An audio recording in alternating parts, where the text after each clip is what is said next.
Hi guys, it's PanelHopper here again, and today we're going to talk about the Eternals, the film that I just watched on Disney Plus. Now,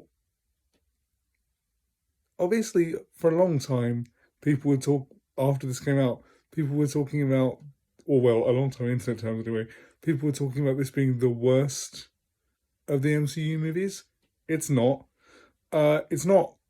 It's not the best.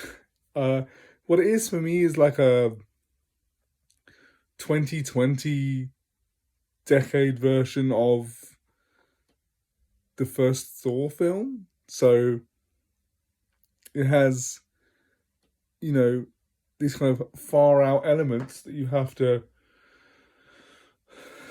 put your mind in a slightly more high concept place to accept. You know, your suspension of disbelief is going to be slightly not stretched because it's not that hard to believe. It's the ancient alien thing. It's not, you know, I'm not going to patronize you. It's not hard, but the overall concepts are just slightly. If they had a texture, they'd be slightly chunkier. So that's what the Eternals is.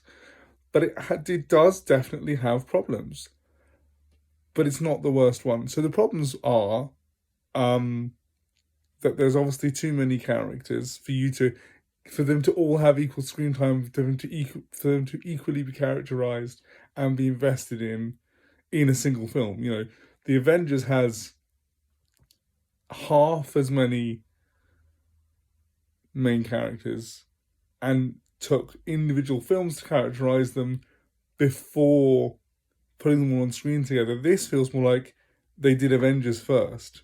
You know, this has that feeling of, oh, we have to introduce these characters through multiple flashbacks, give them space to breathe, and then give you a plot, which is obviously impossible. And I think that's where it fails. There are quite a few characters like Druid and I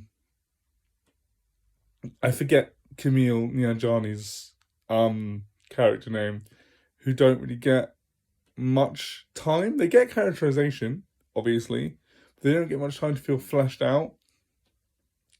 I liked Makari. It's good to have disability representation in films like this. Even if I can't speak for the deaf community myself, I think the representation is still good. But yeah, generally that's how I feel. It's a good movie. It's not bad.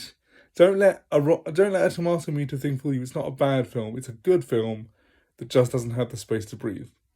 So yeah, that's how I feel about Eternals. Anyway, we're back for another video soon. See you guys. Bye.